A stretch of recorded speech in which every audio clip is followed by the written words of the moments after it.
Alors bonjour les amis des couteaux, c'est Jean qui vous retrouve pour une nouvelle vidéo à la chaîne du Maître des couteaux. Alors cette semaine, j'avais prévu vous faire évidemment le Rook, le petit Rook là, M671TZ, mais dans ma vidéo préalable où je regarde si tout est correct pour le démontage, je me suis aperçu que c'était impossible à faire. C'est encore là, un problème de petites vis là, T6 qui sont dans le Loctite rouge, donc c'est impossible à démonter. Alors, ça arrive plus souvent qu'on pense. Alors, cette semaine, à la place, je vais vous faire celui-là, qui est le Defcon Barracuda, qui est un très, très joli couteau en titane que vous allez voir, j'ai eu pour un prix assez raisonnable. Defcon est une compagnie qui est pas une grosse compagnie, mais qui en donne beaucoup pour l'argent, votre argent finalement. Vous l'avez ici à titre de comparaison à côté du Kaiser Escort. Comme vous pouvez voir, c'est un plus grand couteau que l'Escort, qui est pourtant un couteau pleine grandeur. Hein. Alors, pour aller vite, avec peut-être un petit rafraîchissement au niveau des spécifications, alors le Defcon Barracuda, c'est un couteau de 8,25 pouces ou 20,5 cm. Longueur de lame 3,5 pouces ou 8,9 cm. Le poids 4,11 onces ou 116 grammes. Disons que ça va, mais c'est pas un poids léger, là. L'acier, alors, c'est du D2. Alors, on voit, là, il triche un petit peu. C'est pas un couteau récent non plus. Alors, D2 comme acier. C'est un style de lame drop point. L'ouverture, alors, ça se fait via une gâchette qui fonctionne très bien. Là, c'est très efficace. Type de verrouillage de cadre tout à fait classique. Poignée très jolie, hein, titane, un petit vert pâle, anodisé vert pâle, très très joli, avec du micro-machinage, vraiment.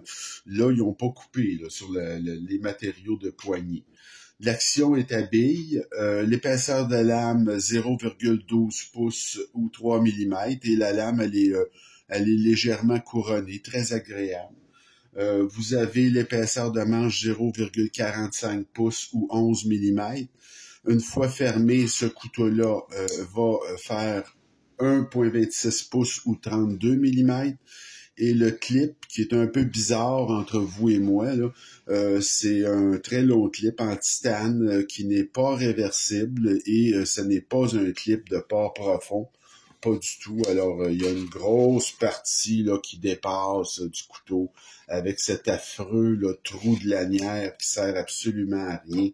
Alors, c'est un petit peu le dommage parce que le couteau en lui-même est très joli. Mais ce clip-là, moi, je trouve qu'il est vraiment très bizarre. Là, et ce trou-là, ben évidemment, je regrette énormément qu'il ait fait ce choix. Alors, on va procéder avec le démontage du couteau. Alors, c'est du T8 pour le pivot. Alors, ça, c'est parfait. Mais les petites vis de quart, ça, par contre, c'est du T6. Alors, faut toujours être prudent hein, quand on défait des vis T6, évidemment, c'est plus délicat. Et il faut faire très attention pour ne pas, comme on dit, stripper les vis, là, parce que là, on se retrouve avec un problème.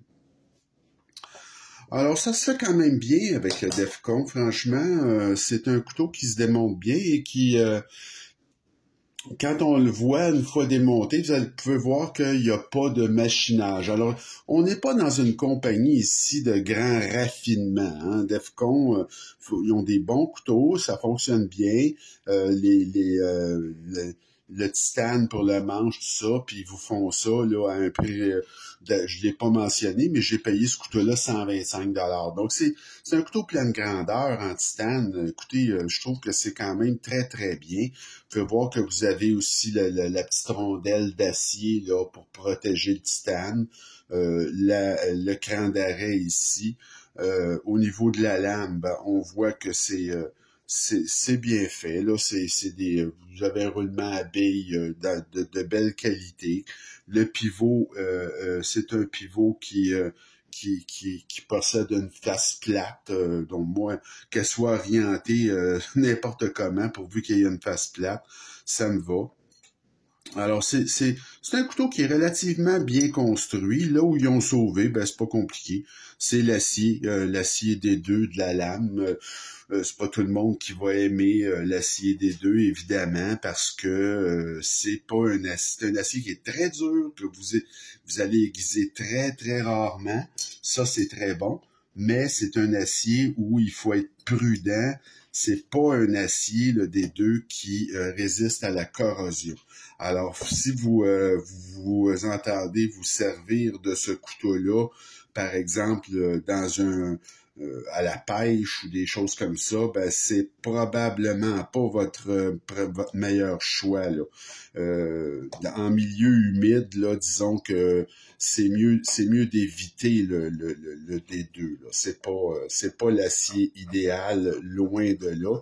Donc, les passer au camping, par exemple, ou des choses comme ça, où c'est très humide, moi, je vous dirais, faut falloir que vous fassiez très attention à ce couteau-là pour l'essuyer bien comme faut, y mettre un petit peu d'huile, parce que c'est le principal problème de l'acier des deux, parce qu'autrement, c'est un acier qui est très résistant et qui est extrêmement dur. Alors, ça va garder son tranchant très longtemps du D2. Et c'est une bonne chose parce que c'est un acier qui est très dur à aiguiser. Mais si vous y faites attention et que vous l'essuyez bien et que vous n'en faites pas un usage abusif, ben vous aurez peut-être jamais à faire aiguiser ce couteau-là finalement. Et c'est quand même un acier qui est très correct. Alors, comme on peut voir, là, ça s'est fait en un clin d'œil, le démontage de ce couteau-là. La lame est parfaitement centrée. Et moi, je trouve que c'est un couteau qui a une très belle gueule, qui est vraiment très joli, très agréable. Vraiment, c'est pour le prix, 125 $, ce couteau-là, si je vous le dis, moi, je trouve que c'est une aubaine. Et on n'en parle pas assez souvent de cette compagnie-là, Defcon. C'est comme je dis, c'est pas une compagnie importante, c'est pas une compagnie qui est particulièrement innovante. Fait que bon, moi j'ai 3 couteaux de eux, mais les 3 fonctionnent très très bien. Donc, ça fait le tour pour notre petit démontage de cette semaine.